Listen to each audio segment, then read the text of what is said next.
Hey guys, you're in a nutshell with me, Ina. Alam nyo ba na kahit ang Canada ay naghihigpit sa immigration nito sa pangkalahatan, ang Pilipinas remains to be one of the steadiest, most stable source of new permanent residents here.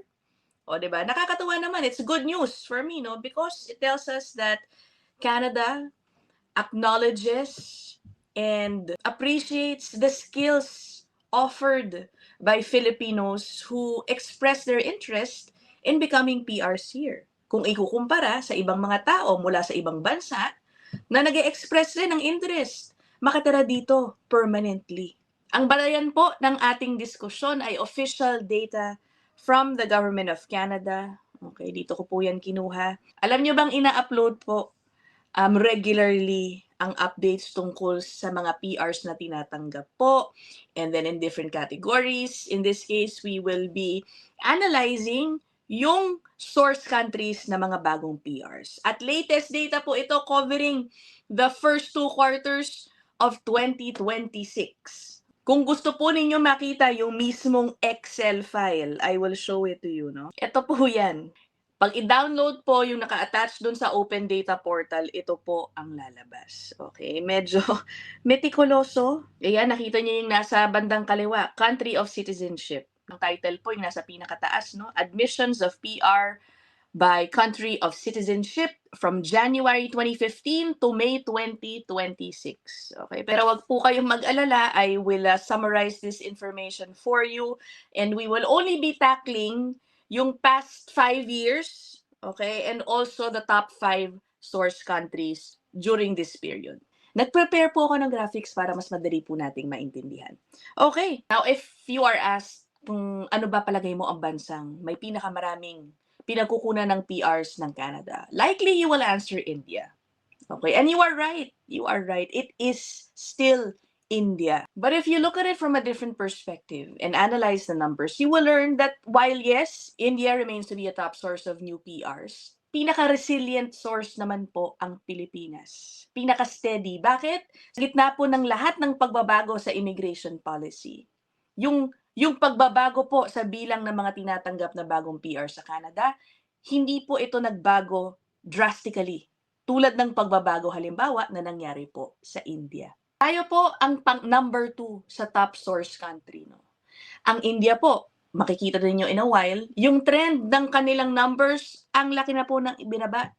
Samantalang sa Pilipinas, yes, bumaba ng bahagya, pero it is still steady. Ito po ang una nating data. Okay, ito po bali yung top 5 source countries for 2025. We are doing 2025 first kasi ito po yung may total number na for the year. Okay, pero later on we will also discuss yung mga bagong PR so far in 2026. Okay, so for last year, India, 98,000 plus ang naging bagong PR. Philippines, ang layo, 25,230.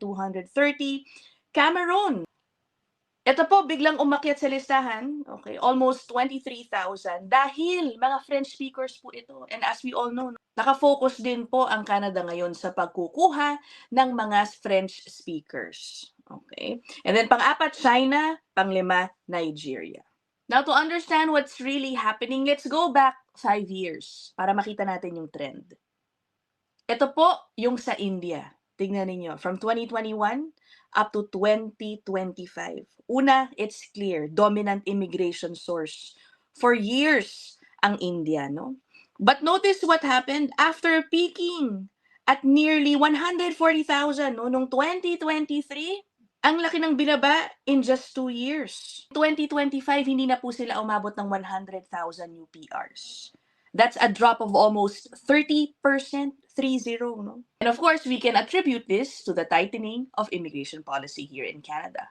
Now, let's compare that with the Philippines. Ito naman po ang data ng Philippines in the past 5 years. Nakikita ninyo, no? 2021, 18,000. Ngayong 2025, even with the tightening of policies, it's still at 25,200. Hindi po tulad nung sa India, no? Kung ikukumpara yung 2021 up to 2025, talagang ang laki nung binulusok.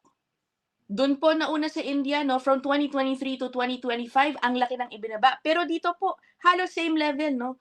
If you compare 2023 and 2025, mga 1,000 mahigit lang po ang nabawas. Okay. In fact, tumaas pa nga ng 2024. See, no? 2024.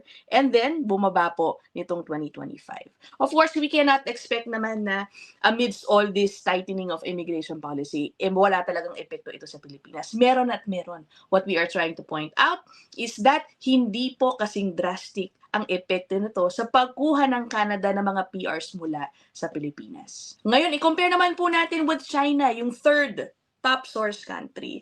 I would say ito ang medyo match natin. Similar yung trend. Pero we are still above them. And in fact, I think in recent years lang po natin na overtake ang China. Noon po sila ang number 2. For many years, China was second largest source country. But look at the trend.